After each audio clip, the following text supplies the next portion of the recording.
الحمد لله رب العالمين والعاقبة للمتقين ولا عدوان إلا على الظالمين والصلاة والسلام على رسول الله الأمين وعلى من صار على نهجه واهتدى بهديه ودينه إلى يوم الدين. يا أيها الذين آمنوا اتقوا الله حق تقاته ولا تموتن إلا وأنتم مسلمون. يا أيها الناس اتقوا ربكم الذي خلقكم من نفس واحدة وخلق منها زوجها وبث منهما رجالا كثيرا ونساء واتقوا الله الذي تساءلون به والأرحام إن الله كان عليكم رقيبا. يا أيها الذين آمنوا اتقوا الله وقولوا قولا سديدا يصلح لكم أعمالكم ويغفر لكم ذنوبكم ومن يطع الله ورسوله فقد فاز فوزا عظيما. وأما بعد فإن أصدق الكلام كلام الله وخير الهدي هدي محمد وشر الأمور محدثاتها وكل محدثة بدعة وكل بدعة ضلالة وكل ضلالة في النار. أعاذني الله وإياكم من الضلالات والبدع والفتن ما ظهر منها وما بطن.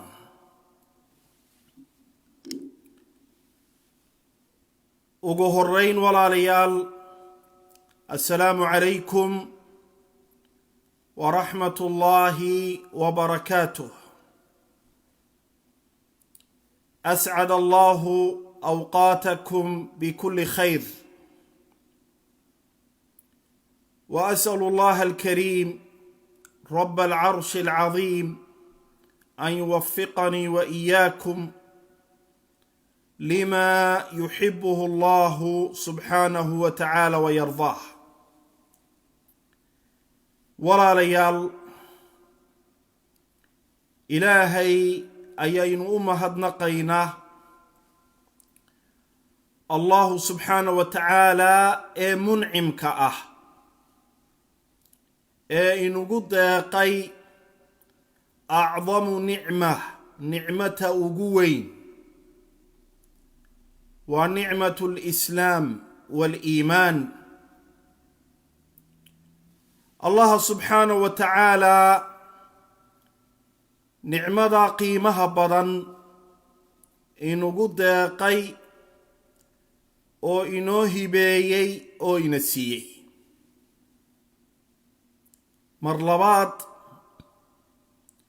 ilaahay subxaanahu wa tacaala waxaynu uga mahadnaqaynaa kulankan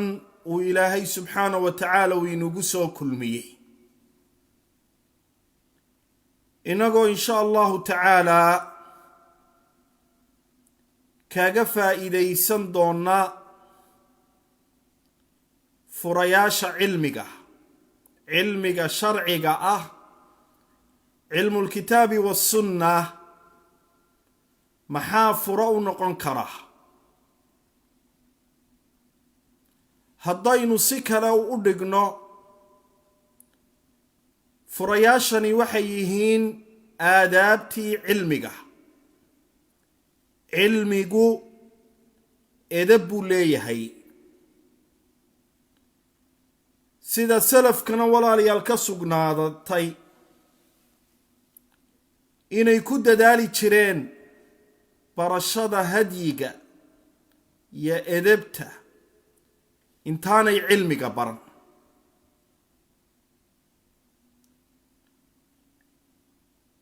cilmigana walaalayaal waxaynu uga jeednaa waa cilmu lkitaabi wassunna sidaynu gadaal aynu kaga caddayn doonno biidni illaahi tacaala.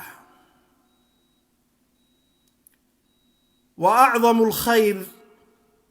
khayrna waxaa ugu weyn uguna manfac badan nashru lcilmi, cilmiga ina la nashriyo oo dadka dhexdooda lagu faafiyo. arrintaasina waxay tahay abbase ay ka soo dhalatay limasiisi alxaajati ilaa dalik, waayo baahi aad u fara badan baynu u qabnaa inaynu cilmiga baranno. nebiguna salawaatu rabbi wasalaamuhu calayh kamaa jaa fi sunan, nebigu calayhi salaatu wasalaam wuxuu inoo caddeeyey talabu lcilmi fariidatun calaa kulli muslim, cilmiga ina la dalbo waa arrin faral ku ah qof kasta oo muslima, rag iyo dumar, lab iyo dhadig. qofka muslimkuna ka maarmi maayo, sawaa kaana rajulan aw imra'a, aba nin raga ha noqdo, aba walaalayaal ha noqdo gabadh muslimada, mid yar iyo mid weyn. ayuha almuslimuun cibaad allah, inaga oo bartaa ka dhaqaaqayna waa inaynu wax iskaga tilmaanno aadaabta looga baahan yahay qofka ardayga ah. ama se haddaynu cilmi baranayno maxaa fure u noqon karaa? sida cinwaanka muxaadarada walaalayaal ka muuqata, waa furaha cilmiga. fama almaqsuudu min alcilmi, cilmi maxaa looga jeedaa? cilmiga walaalayaal waxaa looga jeedaa alcilmu sharciy, waa cilmigii shariicada, wa huwa cilmu lwaxyi alladii anzalahu allahu calaa cabdihi wa rasuulihi muxamed salawaatu rabbi wasalaamuhu calayh min alkitaabi wassunnah. waa cilmigii waxyiga ahaa ee lagu soo dejiyey nebi maxamed calayhi salaatu wassalaam. waxyiguna wuxuu ka kooban yahay alkitaaba wassunnah, waa kitaabullah, kitaabka ilaahay, iyo sunnada rasuulkeena salawaatu rabbi wasalaamuhu calayh. cilmiga aadabtiisa iyo aadaabtiisa aynu tilmaamayno waa cilmiga macnaha caynkana aynu ku qeexnay ama se aynu ku macnaynay weeye. cilmiga alkitaab wassunnah, fahada alcilm huwa aladii bihi xayaatu lquluub, watay quluubtu ay ku noolaanayso. ilaahay baa quluubteena ku noolaynaya cindamaa nastajiibu liamri illahi wa liamri rasuulih, markaynu ajiibno baaqana aynu ka jawaabno bilqowli waalcamali waalictiqaad, inagoo ku qowlayna waxay shareecadu ayna tiri ku qowla oo ku hadla oo hadallo wanaagsana, iyo ka tegis aynu ka tegayno waxyaalihii laynaga reebay, hadday tahay hadal ahaan inaynu aaminno oo ictiqaad sax ah aynu aaminno arrimihay shareecadu aynugu tiri aamina oo rumeeya oo la kaalaya inaynu samayno wuxuu ilaahay ina faray lagana reebtoonaado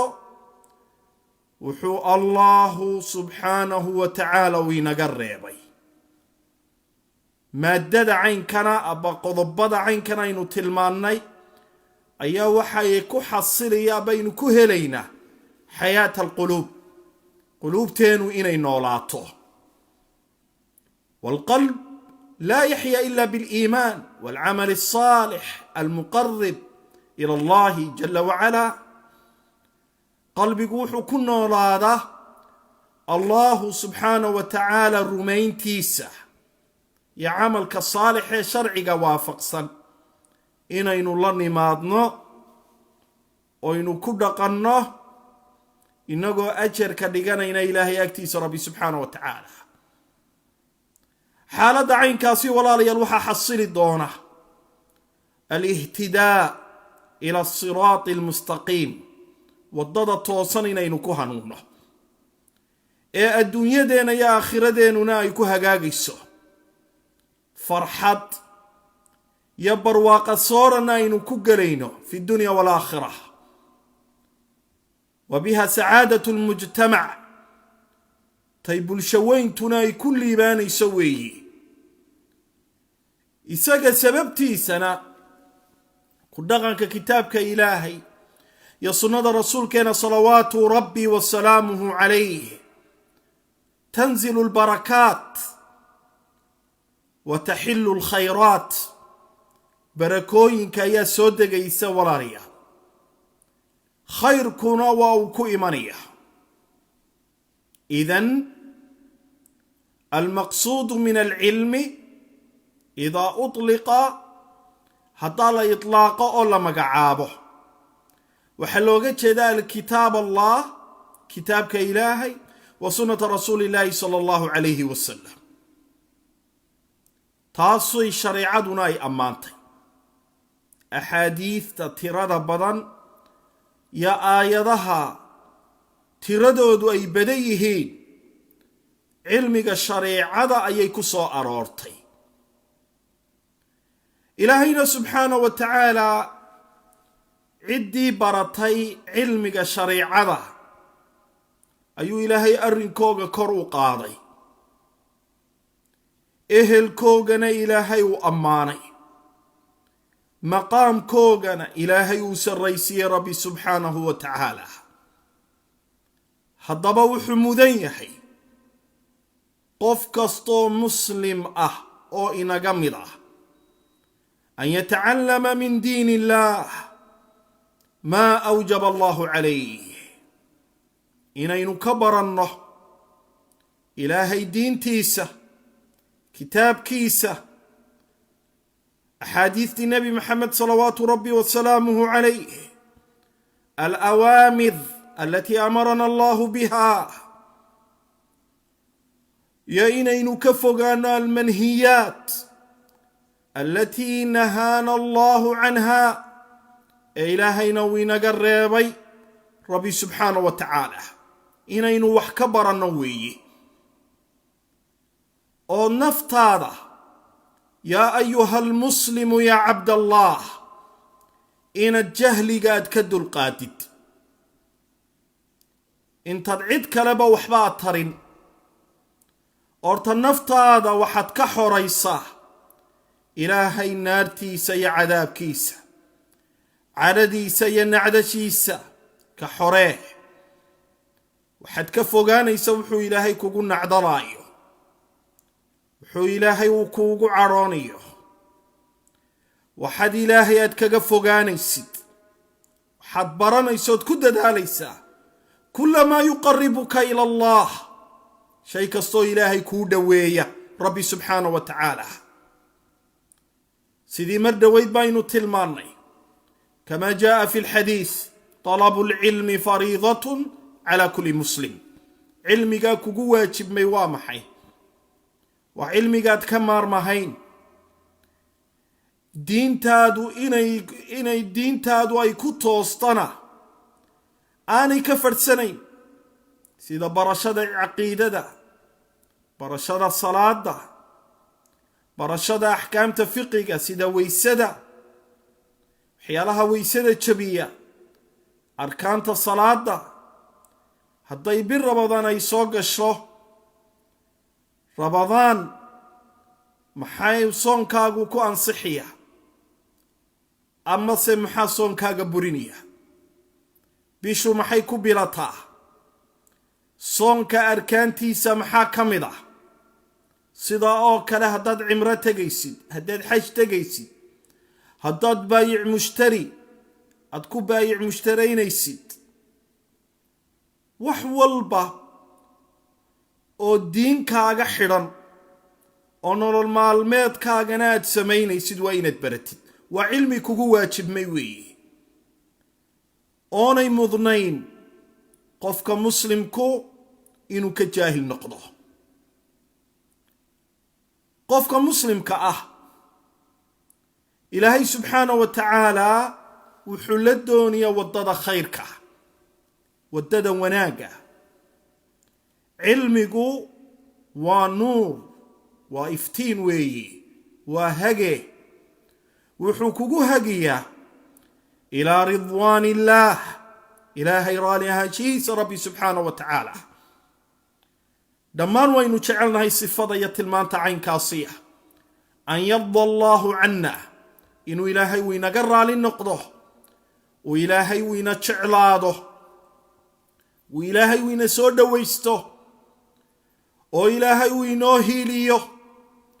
uu rabbi jalla wacalaa uu inoo gargaaro waxyaalaha o dhan walaalayaal maxay ku xasilaysaa bian tatacallama alcilm cilmiga inaad baratid ood ku dadaashid cilmigaad baranaysid waan kuu soo tilmaamay alcilm alladii awxaahu allahu caza wajalla ilaa rasuulih waa cilmigii loo waxyaaday rasuulka ilaahay calayhi salaatu wassalaam waa cilmigay saxaabadu ay ka dhaxleen nebi maxamed salawaatu rabbi wasalaamu calayh ee koobsanaya awaamir ilaahay uu ina faray iyo waxyaalo ilaahay uu inaga reebay rabbi subxaanahu wa tacaala oy ka mid tahay waajibaat oy ka mid tahay sunan oy ka mid tahay mustaxabbaat waxyaalo waajiba ilaahay uu inagu waajibiyey oonay marnaba mudnayn yaa ayuha almuslimu yaa cabdallah an najhalaha inaynu ka jaahil noqonno sunnayaal acmaasheena iyo miisaankeena culaysiisa mustaxabbaat iyo sunnooyin si aynu ugu mutaysanno ilaahay raali ahaanshihiisa rabbi subxaanahu wa tacaala ayuha almuslim yaa cabdallah barashadaa cilmiga waxa ku xasilaysa inaad baratid ood aqoon aad u yeelatid ujeeddaduu ilaahay uu inoo abuuray rabbi subxaanahu wa tacaala maanta dad fara badan oo muslimiinta ka mid ah waxaa ka lunsan hadafka iyo yoolka uu ilaahay uu abuuray rabbi subxaanahu wa tacaala taasina maxay dhashay markay arrintaa dadka muslimiintu qaflad iyo mooganaan ay kaga sugnaadeen ujeeddaduu ilaahay u abuuray rabbi subxaanahu wa tacaala maxaa arrintaa ka dhashay walaalayaal waxaa ka dhashay inay cibaadadii ilaahay inay ka gaabiyeen muxaramaadkii inay u fududaatay inay qaflad iyo mooganaan inay ku sugnaadaan oy tilmaan ay u noqoto tilmaantaasina qafladdu tilmaan wanaagsan ma aha waa tilmaanuu ilaahay uu ku tilmaamay dadka gaalada ah wayaclamuuna ظaahiran min alxayaati اddunya wahum can alaakhirati gaafiluun allahu jala wacalaa wuxuu inoo tilmaamaya walaalayaal inay muuqaalka adduunyada iyo dhaldhalaalkiisa iyo quruxdeeda inay si fiican inay u yaqaaniin wax walbo adduunyo xidhiidh la leh inaanay cidi uga badin. si fiican bay u yaqaaniin, si fiican bay u sugeen, warbixinno fara badan bay ka qoreen, baaritaanno fara badan bay ka soo saareen, laakiin maxay ugu taallaa? wahum cani alaakhirati gaafiluun. aakhiro ayay ka moogan yihiin ayuu rabbi subxaanahu wa tacaala tilmaamay. marka maadaama ilaahay uu ku sifeeyey dadka gaalada ah, waa tilmaan xun oo aan fiicnayn, oo aan wanaagsanayn, oonu mudnayn qof muslim ah, rag iyo dumar, lab iyo dhadig, inuu ku tilmaamnaado abase walaalayaal uu ku sifoobo. waxaad ku baranaysaa cilmiga ujeeddada ilaahay uu ku abuuray rabbi subxaanahu wa tacaala. fa acdamu maa amarana allahu bih, waxa ugu weyn ee ilaahay uu ina faray huwa ifraaduhu bilcibaada, ina ilaahay loo keli yeelo cibaadada, an laa yucbada ila allah walaa yudcaa ila allah, wa an tatacallaq alquluubu billah, ina ilaahay lagu xidhnaado oo ilaahay la keliyeeyo oo ilaahay laga kaalmo dalbo oo qalbiga ilaahay lagu xidho rabbi subxaanahu wa tacaala. hadafkan iyo yoolkan haddaad si fiican aad u baratid, waxa kuu soocnaanaysa walaal oo kuu cad, waxa weeyaan oo kuu muuqanaysa siday u muuqata cadceeddu ujeeddada ilaahay uu ku abuuray rabbi subxaanahu wa tacaala. maadaama arrintaana aad kororsatay ood siyaadsatay, adiga iyo mooganaantu waad kala dheeraanaysaan,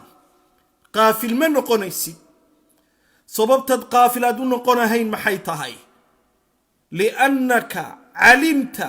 wa tacallamt limaada khalaqaka allah. waxaad baratay ood aqoon aad u yeelatay ujeeddada uu ilaahay uu ku abuuray rabbi subxaanahu wa tacaala. mar walba waxaad doonaysaa jaaniska noloshaada ka mid ah, saacadaheega, daqiiqadaheega iyo midhidhkeega, sakanadeeda, maalmaheega, bilaheega, toddobaadkeega, inaad ka faa'iidaysatid waxay cibaadadaadu ay ku kobcayso, way ku siyaadayso. ilaahayna subxaanahu wa tacaala walaal wuxuu tilmaamay wamaa khalaqtu ljinna waalinsa ila liyacbuduun. jinka iyo insiga ujeeddo kale umaan abuurin oo aan ahayn inay ii cibaadaystaan, ay liyuwaxiduun, si ay ii keli yeelaan, tawxiidka ilaahay ay la yimaadaan qawlan waictiqaadan wa camalan. hadday tahay hadal ahaan, hadday tahay caqiida ahaan, hadday tahay camal ahaan. qofku wuxuu iska jiriya walaalayaal acdamu shay naha allahu canhu, wixii ugu weynaa uu ilaahay addoomihiisa ka reebay, wa huwa shirk, ina ilaahay cid kale lala baryo, oo ilaahay cid kale lala caabudo, oo ilaahay cid kale lala kaalmo dalbo oo lala wadaajiyo. xaquu ilaahay lahaa ina khalqigiisa iyo addoomihiisa ina la siiyo. inahu man yushrik billah faqad xarama allahu calayhi aljanna wa ma'waahu annaar wamaa lilظaalimiina min ansaar. ilaahay subxaanahu wa tacaala wuxuu inagu ogeysiiyey fi hadihi alaaya, qofka ilaahay u shirki sameeya, cibaadadu xaq ilaahay uu u yeeshay, addoon siiya, aba xaqii ilaahay addoon la wadaajiya, ilaahay wuxuu ka xaaraamtimeeyey oo laga xarimay, lagana mamnuucay inuu jannada inuu galo, hoygiisuna waa naar. yacni dalika waa man maata calayh, waa qofkii shirkiga ku dhintay. laakiin alladii taaba ila allah, kii ilaahay u toobad keenay, ilaahay u soo noqday, shirkigii uu sameeyey dabadeed tawxiid ka dabageeyey iyo toosnaan iyo istiqaamo iyo rabbi ku xidhnaan, ilaahay subxaanahu wa tacaala waa uu cafiyi doonaa. ilaahayna dembiga waa uu ka dhaafi doonaa. marka walaalayaal ujeedooyinkaasi oo dhan ayaynu ku baranaynaa cilmiga ay tahay in lagu dadaalo ama se walaalayaal lala yimaado.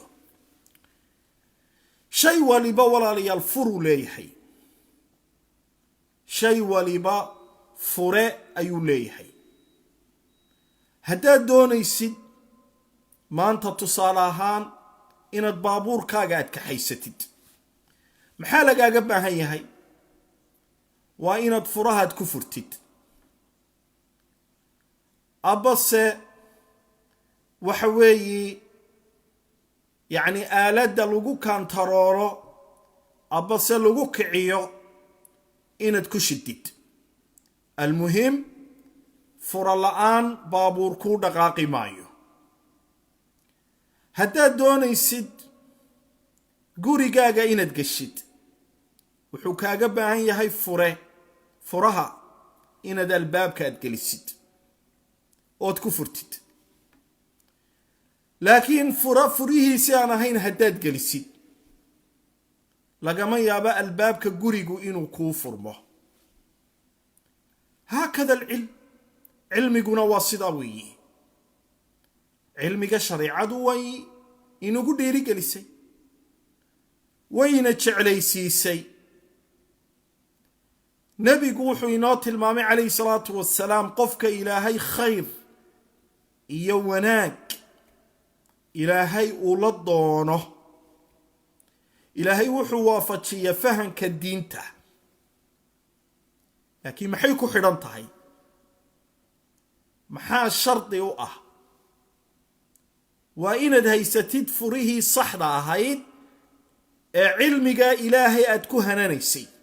abase aad ku helaysay. maanta waxaa laga yaabaa dadka muslimiinta si guud ahaaneed iyo dalabatulcilm si gaar ahaaneed in fara badan oo ka midi cilmiga inay dalbaan oy raadiyaan oy ku hawlan yihiin in muddo ah, laakiin waxay kala baxaan waa uu yar yahay amase waxba kalama baxaan. sida in fara badan ee dadka muslimiinta ka midi ay ka cabanayso. dad baa jecel cilmigii inay bartaan, wuxuu kugu odhanayaa ma awoodi karo, muddan cilmigii dalbiya farahan haddana ka qaadiya. waxaanuu shaki ku jirin walaalayaal anna hunaaka asbaab baa jirta arrintan keentay.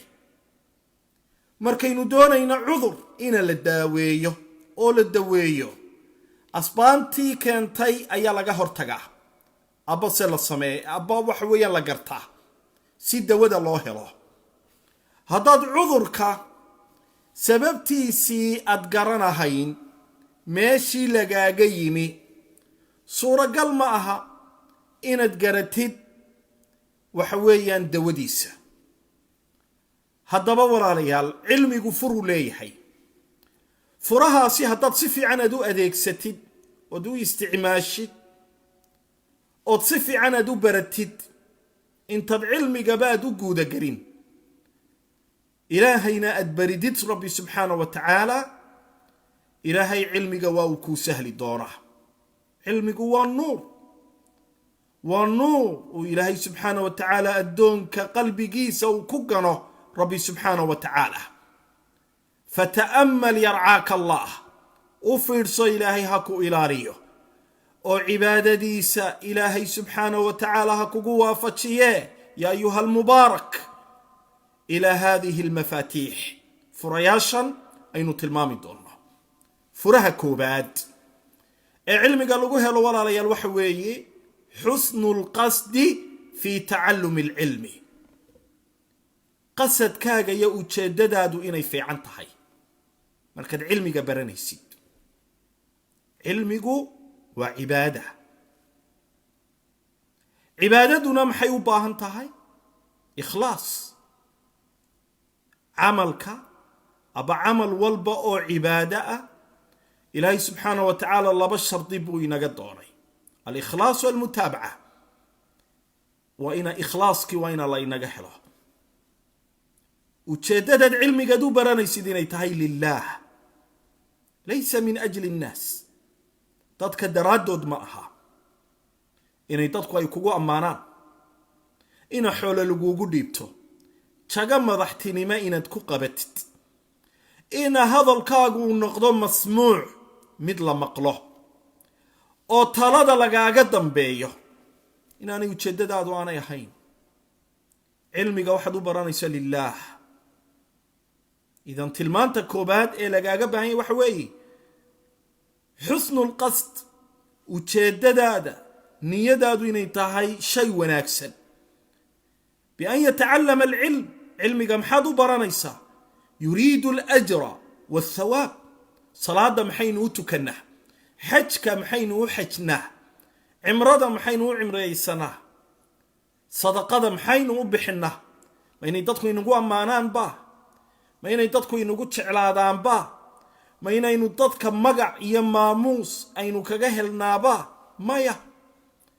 وحين أكسونها يا رمها أردن وحين أصمينا للأجر والثواب. أجر يا أبا المرين إلهي وينقى أبا المرين أيو ربي سبحانه وتعالى.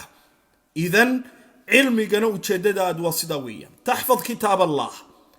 تتعلم حديث رسول الله صلى الله عليه وسلم تطلب العلم في المعاهد في الجامعات في حلقات المساجد. انت بمحلقة قبهيحي أن تحسن النية. نية دوين دوناتشسد.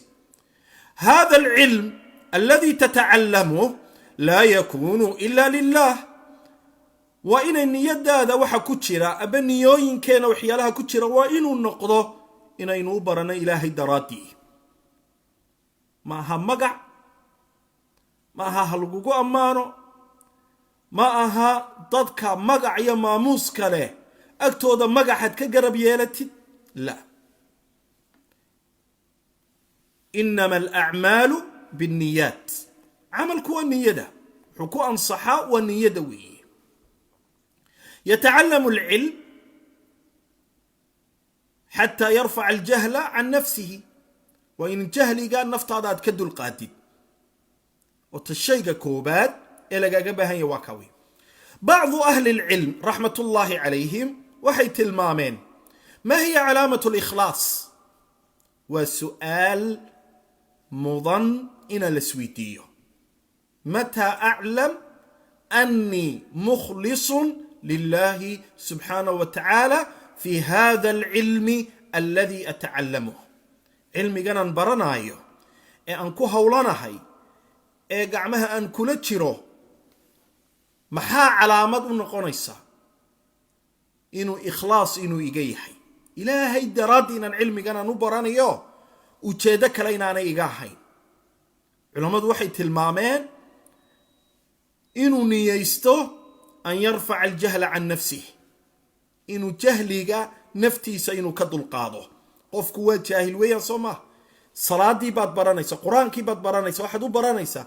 والقرآن كما قرانيسي دي جهليغان كوهيا نفت هذا كدل قاض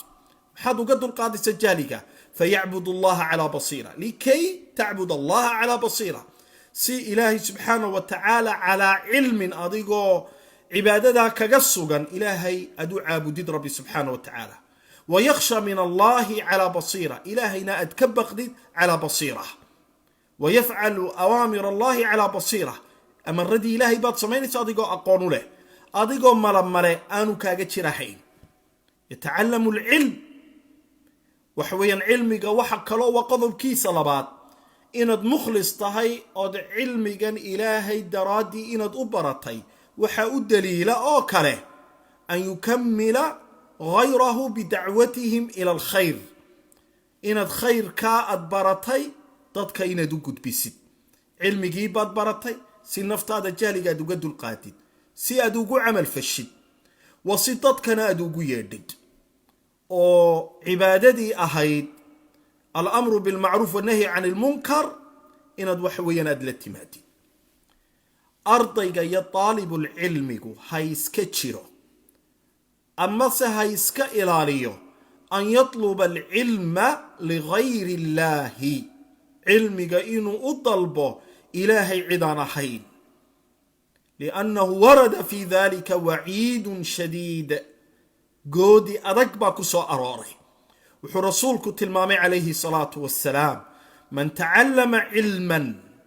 bal dhegaysa xadiidka ya ayuha almuslimu ya cabdallah qofka cilmi barta mima yubtagaa bihi wajhu llah cilmigaasi oo lagu doono ilaahay wejigiisa yani ilaahay daraaddii loo baranayo iyo raali ahaanshiyaha ilaahay lagu doonayo laa yatacallamuhu san aanu qofkaasi aanu baranahayn oo ujeeddadiisu aanay ahayn mooyaane liyusiiba xoogaa yaroo adduunye ah inuu ku helo oo min addunya adduunye ka mid ah yacni magac waxa weeyaan ammaan dad ay ku ammaanaan farta an yushaara ila albanaan farta waxa weeyaan dee oo la yidhaahdo ina farta lagu tilmaamo oo la yidhaahdo hebel isagaa u cilmi badan ujeedooyinkaa oo dhani waxay tahay waa min ajli dunya magac inuu ku helayo xoolo iyo adduunyo yidhahdo wallahi xaggan bay ka shidan tahay cilmiga baro oo sheekh weyn intaad noqotid waxa weeyaan xoolo fara badanaad ku heshide qofku ujeedooyinkaasi buu nebigu tilmaamay calayhi salaatu wasalaam eri jaamica oo waxyaalo badan kulminaya ayuu nebigu tilmaamay liyusiiba bihi caradan min addunya waxaa o dhani adduunyay soo hoosgelaysaa nebigu wuxuu tilmaamay lam yara carfa aljanna yacni urin maayo oo arki maayo uduga jannada uduga jannadana meel aad u fog ayaa laga soo uriya carafta jannada iyo udugeega waa waciid adag weeye xadiidkii abi hurayra cinda alimaami muslim yadana wuxuu nebigu tilmaamay 3 qof ayaa naarta lagu aftaxi doona oo naartu ay ku neefsanayso naarta la caddeeyey ee madoobaatay ee caddaatay ee casaatay ayaa 3daasi aftax bay u noqon doonaan buu yidhi rasuulku calayhi salaatu wassalaam 3daa qof waxaa ka mid ahaa mid cilmi bartay ilaahay baa keeni doonaa ilaahay baa ku odhanayaa cilmigii aan ku baray maxaad ku samaysay wuxuu odhanayaa ilaahow adigan kaaga baqay fii macna alxadiid bale rasuulku calayhi salaatu wasalaam wuxuu tilmaamay inuu ilaahay ku odhan doono kadabt inamaa qara'ta alqur'aan liyuqaala fulaanun qaari waqad qiil waxaad cilmigaad u baratay si lagugu tilmaamo o lagugu idhaahdo hebel waa caalim waa qaari yujiid cilma alqiraa'aat cilmiga qiraa'aadka qur'aanka ah alqiraa'a asabciya si fiican buu u yaqaanaa wax weeyaan masaa-isha si fiican buu uga jawaaba fulaanun caalim inay ujeeddadaadu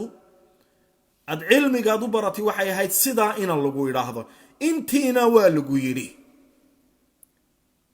ilaahay subxaana wa tacala malaa'igtuu fari doonaa ina dhinaca naarta wax weeyaan loo qaado maxaa sababta caynkaasiya qofkaa ku kalifay cadaabkaa ilaahay ina la geliyo ilaahayna subxaanahu wa tacaala addoonkaana inuu ilaahay uu cadhoodo liannahu faqada alikhlaas faqada xusna الniya fii talabihi lilcilmi الsharci niyaddii wanaagsanayd ayaa laga waayey taasi waa qodob marka qodobkaa koobaad waynaynu iska jirno furaha koobaad wuxuu yahay ya ayuha almuslim ya cabdallah xusnu lqasdi qasadkaagu ujeeddadaadu inay noqoto mid wanaagsan fii tacallumi alcilmi markaynu cilmiga baranayno taasi waa furihii koobaad furaha labaad ee cilmiga lagu hananaya aba cilmiga fura u noqon kara sababna u noqonaya inaad cilmiga aad xasilisid heshid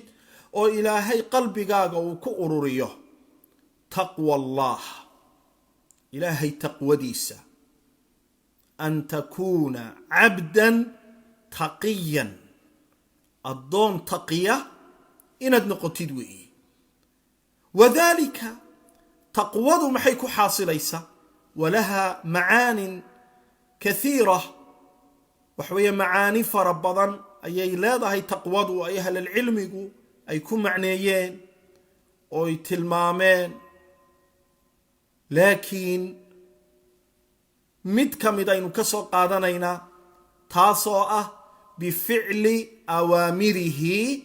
واجتناب نواهيه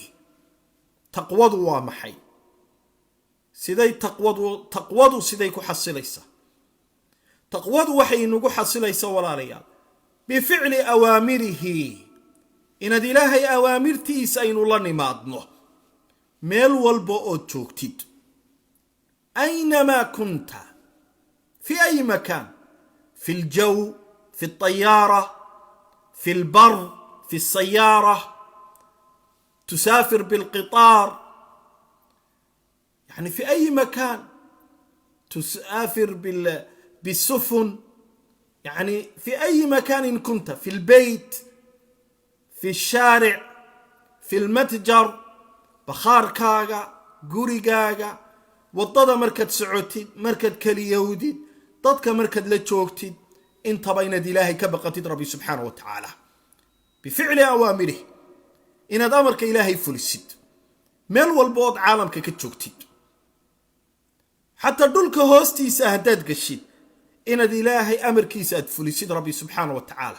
لأن الله مطلع عليك إلهي وين طالعان يا ربي سبحانه وتعالى يعلم خائنة الأعين وما تخفي الصدور ألم يعلم بأن الله يرى ميانو أكسونين بو ربي سبحانه وتعالى إنه إلهي أركا يوم مقلايو إلهي سبحانه وتعالى مطلع علينا إن إلهي أمر كيسا أدفلسي ميل والبؤو تشوكتي واجتناب نواهي وحو إلهي وكار بينا إن تكريتوناتت وحكستو إلهي وكار ممنوعي بالأدلة الشرعية الإلهية الحديثية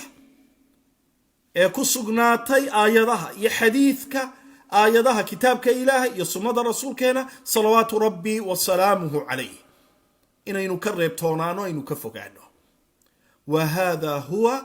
العمل بالعلم كاسنا وأرن كينوت المام ساعة علمك إن لقد دقمه وحانو شكي كتشرين يا أيها المسلم يا عبد الله إننا بشر بين النهي وإنما الكمال لله كمالك دميسترنك إلهي بايسك له ربي سبحانه وتعالى إلهي بايسك يا شيء إلهي بيوسقناتي ربي سبحانه وتعالى نخطئ بشر بيننا يا رنتاس وين قلطمينا وين قفينا كما دقنا وحوي قفكو دنبي أيوك إلى شيحي لكن هناك هفوات هناك يعني وحوي سنبرحوين وقفكو كسنبرحون أيوه يقلط وحويا يتعدى فيه حدود الله يخطئ يسوقو كحد قد بيوحو إلهي فري ربي سبحانه وتعالى حالة عين كاسية محالة قاربة يا عبد الله وحالة قاربة إنا سسودة بقبتيسيد أود نفتأت سو قبتيد أود كسو عليسيد أود كسو دباشيد أمرك إلهي ربي سبحانه وتعالى وأن تستغفر الله وتتوب إليه لأنك تعلم علم اليقين أن الله سبحانه وتعالى هو التواب الرحيم قل يا عبادي الذين أسرفوا على أنفسهم لا تقنطوا من رحمة الله إلهي وحوينات المامي ربي سبحانه وتعالى الضومها يجيو كواصو أمركي إلهي كحد قدبي إصراف ليمي لا تقنطوا من رحمة الله هكا قوصانينا إلهي نحريستيسا هأورانين أنيقو طالب علمي أنيقو مسلمة أيو دنبي إيقا دعي إلهي رالي إيقا نقون مايو حظ كيقا ينصيب كيقو ومد قول دركو السغن هذه الأمور هي من وساوس الشيطان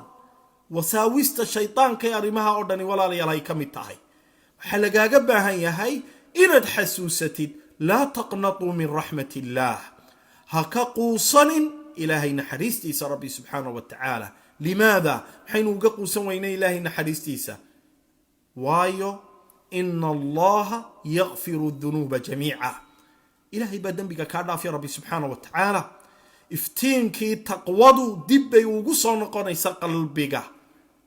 إلهينا سبحانه وتعالى يرضى الله عنه فإن معنى تقواك لله جل وعلا أن تعمل بعملك وحويا بعلمك إن تكون عمل فشد علمك إلهي سبحانه وتعالى وكبري ولذلك قرن الله سبحانه وتعالى بالتقوى والعمل فقال الله سبحانه وتعالى واتقوا الله ويعلمكم الله إلهي كبقنا ربي سبحانه وتعالى لأن التقوى سبب بأن يعلمك الله سبحانه وتعالى علما لم تكن تعلمه إنه إلهي وكبر علمي هرأدو قرنهين هرأنا أدو أغين وإن من أسباب تحصيل العلم يا أيها المسلم يا عبد الله تقوى الله سبحانه وتعالى ولذلك إني أرنتاسي وحكروا الدليل عطؤة بارك الله فيكم قول الله سبحانه وتعالى في سورة الأنفال قال الله سبحانه وتعالى يا أيها الذين آمنوا إن تتقوا الله يجعل لكم فرقانا ويكفر عنكم سيئاتكم ويغفر لكم والله ذو الفضل العظيم إلهي سبحانه وتعالى وحين قيري مقع إيمانك إلهي سبحانه وتعالى وحين تلمامي ولاله إن تتقوا الله هداد إلهي واجبات كيسا أدلت مادان وحو إلهي إذن كريبين أتكريب توناتان يجعل لكم فرقانا أي ما تفرقون به بين الحق والباطل بين التوحيد والشرك بين المعصية والطاعة وبين البدعة والسنة إلهي وحو كسينيا علمي بو كسينيا علمي غني sabab kuugu noqonaya taqwada ilaahay aad ka baqatay inaad ku kala saartid wax weeyaan baatilka xaqa iyo baatilka tawxiidka kaliyeynta ilaahay iyo shirkiga taacada iyo wax weeyaan iyo macsiyada wax weeyaan sunnada iyo bidcada ayaad wax weeyaan aad ku kala saaraysaa ilaahay baa ku jeclaanaya rabbi subhanahu wa ta'ala shardi maxaa looga dhigay taqwadii annaha sababun fi tahsil al-ilm يا أيها الذين آمنوا إن تتقوا الله إلهي هداتك بقتان يجعل لكم فرقانا أي ما تفرقون به بين الحق والباطل فإن الحق وحاء كوبصنية التوحيد والطاعة والسنة باطل كنا قيبه سصدح داء إيكسوهر تشيد كيغا أيو كوبصنية الشرك يو البدعة والمعصية والمخالفة إلهي وحو إذن كسي علمي يعني وافتين لأن العلم النور تفرق به بين الحق والباطل ويكفر عنكم سيئاتكم حمانتي هراء إذن كدع علينا إلهي واو إذن كدع في ربي سبحانه وتعالى ويغفر لكم إلهي نوحو إذن كطري يدا بداف والله ذو الفضل العظيم فضلك إلهي نوى مدوين يعني هذه الآية تحملك على ماذا يا عبد الله إذا علمت أن فضل الله عظيم فضلك إلهي إن وين يهي أرنتاس وحي كوكو كلفيسا إن التقوى هذا يا الله كعبسيغاغا إن تسي زيادسي دنبيدي كادعي إن تكتوبت كنتي لماذا؟ لأن فضل الله عظيم فضلك إلهي ومدوين ربي سبحانه وتعالى فإن في هذه الآية ووقفات لكن وحين كاكوب سنينا حقين كدلي شني ولا ليال وحويان إني تهي من أسباب تحصيل العلم تقوى الله سبحانه وتعالى تاسنا الدبا ولا ليال سبب تاسنا تيلا بعد بيهايد أن تقوى الله سبحانه وتعالى هي مفتاح للعلم فرأي علمك أنقنيسا من مفاتيح العلم علمك فرياشي سوى حكمدا الصبر والمثابرة إنه قفك إنه صبره أرضي طالب العلم أن يصبر على تلقي العلم علمك أدلك المسيد إن تكسبت تصبر على الحلقات تصبر على المذاكرة تصبر على المراجعة لأن طالب العلم يعني يشعر بثقل في بداية الطلب وحويان علمك مركو بلوغا وكويا أرضي طالب العلم عليس أيو دريمية وهي النفتني وإندكو قرار له waxay jeceshahay inay meel inay iska fadhiisato cunid fara badan iyo cabitaan fara badan inay la timaado cilmigii inaanay ku dadaalin inaanay waxba akhriyin inaanay cibaadaysanin inay ilaahay dikriyin liannaha amaaratun bisu waa mid xumaan farid badan weeye sideeduba caajis iyo daal ayaa ku lamaan marka maxaa lagaaga baahan yahay markaad xalaqaadka aad u kalahaysid sabir buu kaaga baahan yahay fadhiga aad caalimka aad hor fadhidid sabir buu kaaga baahan yahay tafham waxaad isku taxallujinaysaa inaad fahantid inaad qortid wixii aad garan weydid inaad weydiisid waxaan u shaki ku jirin inaad muddo dheer inaad xagaa fadhiyaysid inaad kitaabka muddo dheer inuu soconaayo waxa laga yaabaa halkiisa casharaba halkiisa darsi an yaakhud calayk waxa weeyaan saacada inuu kugu soo inaad saacada ku qaadatid inaad fadhiga inaad ku daashid kullu hada yaxtaaju minka sabr buu kaaga baahan yahay ardayda inaad la soo raacdid sabr buu kaaga baahan yahay an taxfadah inaad xifdidisid ood ku celcelisid ولذلك قال كما في صحيح الإمام مسلم عن يحيى بن أبي كثير أنه قال لا يستطاع العلم براحة الجسم علمي قال لقوما هيرو أو لقوما هنتو براحة الجسم شركة إنا لقا قرأ شركة راحي سنية معناها ديقو إسكاد باشالية أو إسكاد راحي سنية أو نفتا شهوات كيغا يربيتان نديدو أو ويالية علمي قال لقوما هيرو لا ينال العلم براحة الجسد ومن طلب العلا من غير كد أضاع العمر في طلب المحال يعني وحوي قفك علمك يوم لها سرى شرفت بدن دونا تعب لآن كد دونا وحنيك قبيا ويلي عمرقي وحويا وضيعيا طلبك وكتر وكضيعيا فطلب العلم وتحصيله يحتاج إلى الصبر علمك إنه طلبنا إنه كحصلنا صبر بو ينوغا باهي وحو ينوغا باهي استمرار ولأن الآفة اليوم عند طلبة العلم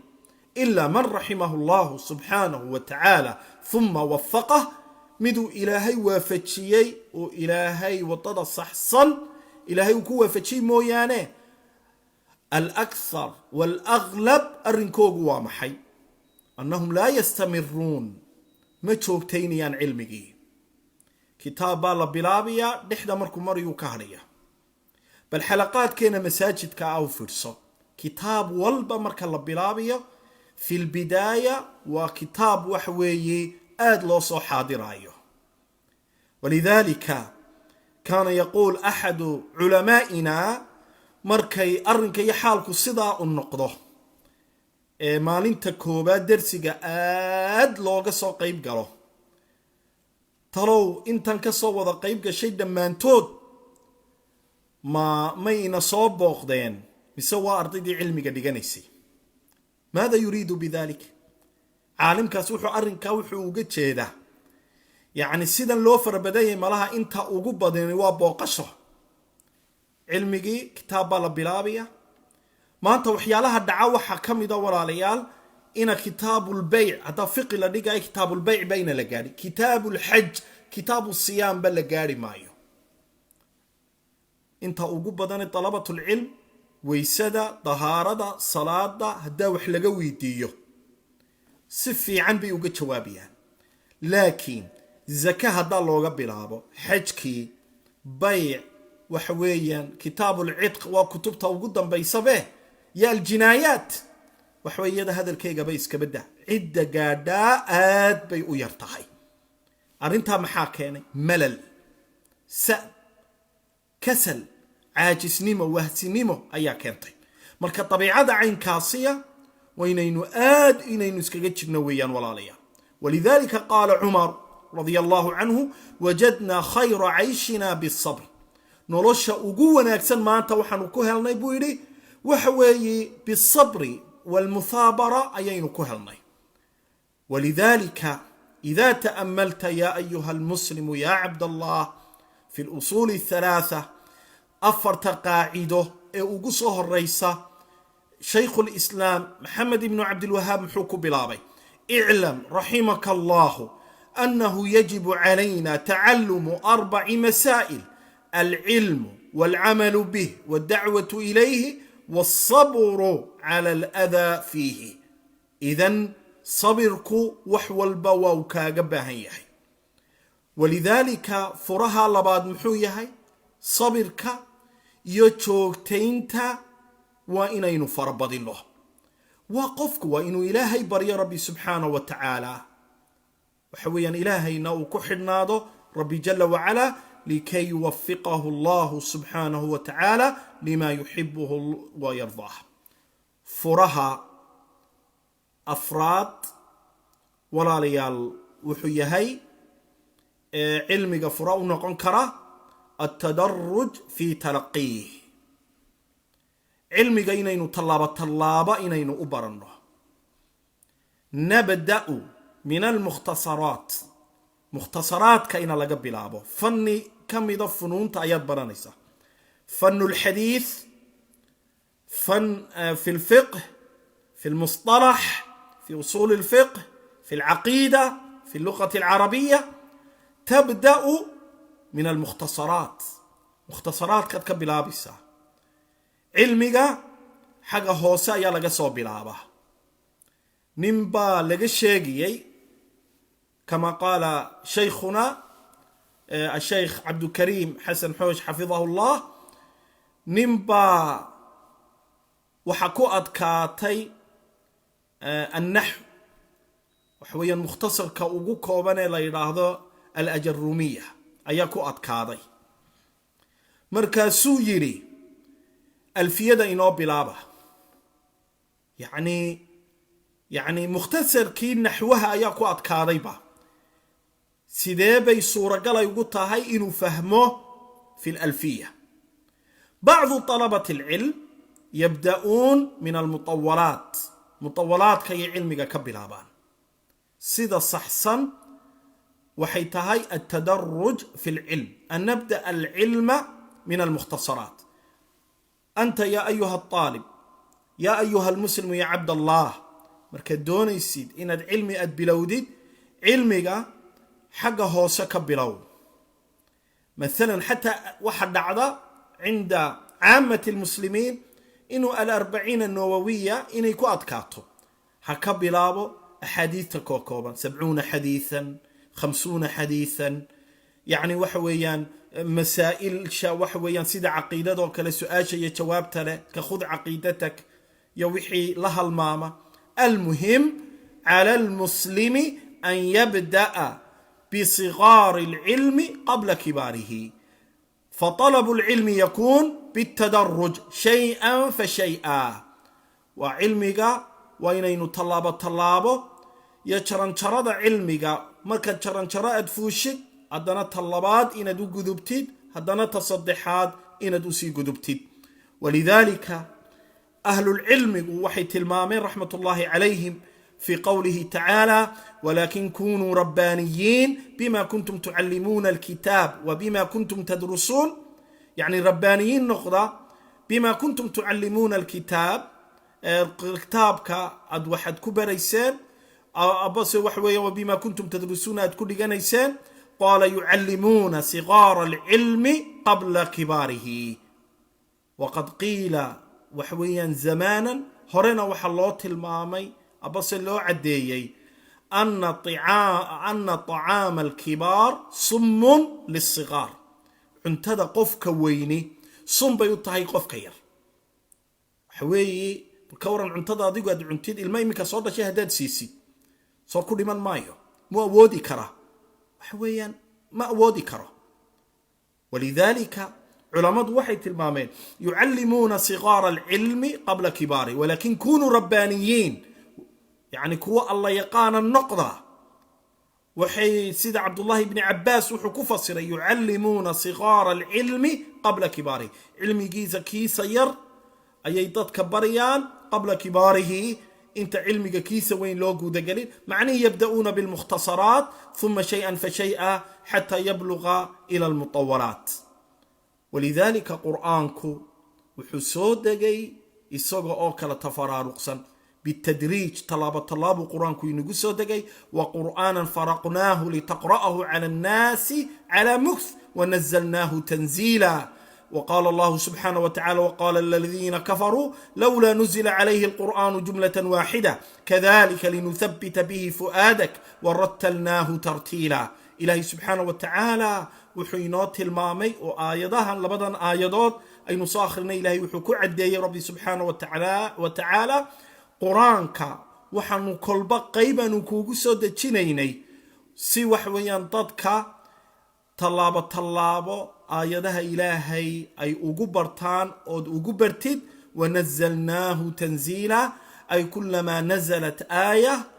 ثم بعدها تنزل آيات أخر سي وحوي أرنتا سبر الشديد مر قرآني أوضا نقن أيو إلهي سبحانه وتعالى أو تلمامي وهدونا علمي سي وحوي آني سفي عن آني أويلين سيدو إلهي آيات الضنبابة وكتل مامي وقال الذين كفروا لولا نزل عليه القرآن جملة واحدة. قال دي بايري هذا النبي القرآن كمر قرآن لقصود تشين لها إلهي وحيد سيدا وحنو أيالني لنثبت به فؤادك. فإذا كان هذا حال النبي صلوات ربي وسلامه عليه فكيف يكون حالنا؟ هذا تاسيتاي حالة النبي محمد عليه الصلاة والسلام حالة دينهم حين قنيسة كذلك لنثبت به فؤادك وحنو قلبا قيبا نوسود تشينيني سي قلبك أنو أغسقنه بيري إلهي سبحانه وتعالى. إذا كان هذا حال نبينا محمد صلوات ربي وسلامه عليه إمام المتقين وقدوة هذه الأمة يا أمدا هرمود كيغا يا هرسيت كيغا عدي لقد ينايي وأنه نبي من أنبياء الله سبحانه وتعالى. هدنا إلهي سبحانه وتعالى وحط المامي كل بان وحنو قيب أنو أسود تشينيني سي قلبي غاغا أنو أقصقنو بويلي ربي سبحانه وتعالى. فتعلم العلم شيئا فشيئا هذا من أسباب التحصيل وهذا من أسباب وحويا أن يمكث هذا العلم في قلوبنا إنو علم قانينا قلوبتين وحويا أقصقنو سفي عنا وحويا دي وحويا وقو حصلمو. فرها علمك ولا لي الوحا كمذا أن تدرس العلم دراسة على أهله. إنو أرضك طالب العلم إنو كقاطه وحويا علمك أهل كيسة تام حين أقصعنا فرهان ولا لي أن لا يأخذه وحويا من تعلم لغة العربية فحسب إنانو كقاضا قف لغة عربية أمبرتي أو كل من هب ودب أبا مد والبا أو إلي كتابا أخرينيا وحويا ويراهضو ونضب فريسانيا وإنينو علمك إنينو كطلبنا من أهله وأن لا نطلب العلم من بطون الكتب إنينو علمك كبران وحويا كتبتها وأرضيك طالب العلم isaga oo usuushii cilmiga aanu sugin inuu yiraahdo anigu waxa weeye luqadii carabigana in fiican baan ka bartay sheekhna uma baahni anigu waan akhrisanaya kadibna kutubtii waxa weeyaan si ujeedadii laga doonay ujeedaan ahayn inuu wax weeyaan uu fahmo wa fi hada qisas wa ibar arintaasina dad yiri anagu kitaabka ayaanu ka baranayna anagoo musheekh waxba ka baranin caalim iyo sheekhna waxba ugama baahnin waxa arinka ka dhashay waxa weeyaan يعني الغرائب والعجائب. يذكر الشيخ صالح العصيمي حفظه الله قصة أيوت المامة حويا في صحيح البخاري كان هناك رجل يعني سفي عن بو يقاني لغة عربية مركا يسوغو كتابك قديه سباء نوغلين أي كتابك غلاف كيسا وحكو قرنا صحيح البخاري جمعه حقا يكا هاي جمعه أيو يلي وحويا جمعة يعني وحو أذبديي جمعه وحو أذبديي جمعة مركا وحو يلي وحويا ويخل طمان وحويا عدة بخاري وحويا كتاب كان أنس بيسي كتاب كان وحا اللي في صحيح البخاري نين لا يراهضو جمعة لا يراهضو أي وحويا اللي في فهذا يعني تصحيف وحيالله الله يقارن تصحيفك أرضك طالب العلم قمرنبا نشيخة وحويا كمارني مايو علم يقول سيدا سوي نقول سو قاري القرآن الكريم نبي محمد وحوكلا كل مي جبريل إلهي با سبحانه وتعالى أسور ديبي جبريل نوحو سو قارسي نبي محمد صلوات ربي وسلامه عليه نبي محمد نوحا كلا كل مو علمي كريبي صحابة نوحا كريبي تابعينتنا تابع التابعين وهكذا إلا أن وصلنا هذا العلم إلا علمي كان وحويا وين سو قاري فيتلقاه جيل عن جيل وحويا أمضيبا بقرني كلوك سيرابيا إلى علمي كان وين سو قاري ولذلك اليوم نجد في العالم الإسلامي من يقرئك ثم يجيزك مد وحويا كتابك كواخرين سواء كان في الحديث أو في القرآن أو في الفقه أو في المصطلح الحديث كد من السند كيسة أي وحويا أي تحية إلا وكجرسي سند كيساسي أنا جو هبل بانك برتي هبل نهبل بوكاسي برتي إلا لقد ما يسند كاسي نبي محمد صلوات ربي وسلامه عليه مركا قضبك فرها علمك وحا كمدا إنه أرضيك طالب العلم إنه كبرته وحوي علماء مشايخ طلبة العلم يعني من أجاد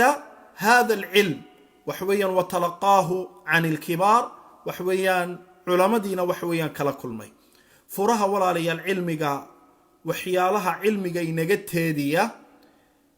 وحويا دان فرياشا انتا إنو كجت صبحنا حيالها علمك إنجت هدية أو مضن إنا ولا لي الآد لوغا فوقادو أو حاجب يو إنجا حجابي يا برشاد علمك شرعك وحكمده المعاصي والذنوب معاصي يدن بيدا كمده لأن هذا العلم والنور ويي وحويان معصيدنا وحي حنبارسان تاهي ظلمة يمدو مركا إفتين يمدو ميلكو موضا كلمان وحقفك مؤمن كألو قبهن يهي إنو كفو قادا معاصيدا صدا أو كله إنو كفو قادو وحويان وحيالها علمي إنجا حجابه وحكمده الرفقة السيئة صاحبه وحويان حنحن ويا صاحبك حمي خيرك يا وناقة يو الحلقات العلمية أيو كاريبية علمي كتش عليسين مايو بل كن عبيسينية ولذلك أيتهين إنو آدين إنو قفوغانو وكذلك وحويا وحيالها أيتهي إنو آد عناية قارنا إنو قويالنو وحكمد قلبك وحويا نديفني مديسة أمراض القلوب وحويا أوردن إنو كدوينو مرض الشبهات مرض الشهوات انتبه مرض الحسد يعني بأنواعه نوع يديس كالدوان حنونات قلبك كدعة منافق نمدا حسدك كبرك وكل هذا إنو قلبك وحويا إنو كالنظيفنه وايو قلبك وحويا ومحل الفهم ماشي وحلقة فهمها وقلبها ولذلك قال الله سبحانه وتعالى فإنها لا تعمل الأبصار ولكن تعمل القلوب التي في الصدور ماشي لقى إن دبيرة ماها عندها وجهك كويالا لكن عندها قلبك كويالا ويان أو البصيرة دوي وكذلك وحيالها يتهين إنو آدين إنو وقفوا قانا ولا ليالو حكم إذا الكبر قفكو إنو يسلوي نادو كبر كالنبي محمد عليه الصلاة والسلام أي نوع عديي الكبر بطر الحق وقمط الناس ضدك وحوى الكبر وبطر الحق حقنا لا أقبل وايو عدي دوني سحقها كاقي مادو إناد كاقبل ويدين maadaama shaygaasi xaq u yahay wa qamtu nnaas iyo dadka oo la quursado oo la yaraysto waxa ka mid a walaalayaal waxyaalaha kale ee waxa weeyaan qofka cilmiga waxa weeyaan ka xijaabiya waxa weeyaan madiyacatu lwaqt waxa weeyaan qofku inuu waqtigiisa inuu lumiyo inaanu kaga faa'iidaysan waxyaalo wanaagsan oo waxa weeyaan ya-uulu ilayh oo arrintaasi ay ugu soo laabanayso bilkhayr yacni waxa weeyaan iyo ilaahay inuu ugu dhowaado rabbi subxaanahu wa tacaala walaalayaal inaha ayaynu kelimadeenan iyo muxaadaradeenan aynu ku soo ururin doonaa biidni illaahi tacaala wa as'alu allaha alkariim rab alcarsh alcadiim an yuwafiqanii wa iyaakum lima yuxibuhu allahu wa tacaala ويجعلنا الله سبحانه وتعالى من تعلم العلم وعمل به ودعا الناس إليه ووفقكم وآخر دعوانا أن الحمد لله رب العالمين وصلى الله وصل على نبينا محمد وعلى آله وصحبه وسلم تسليما كثيرا.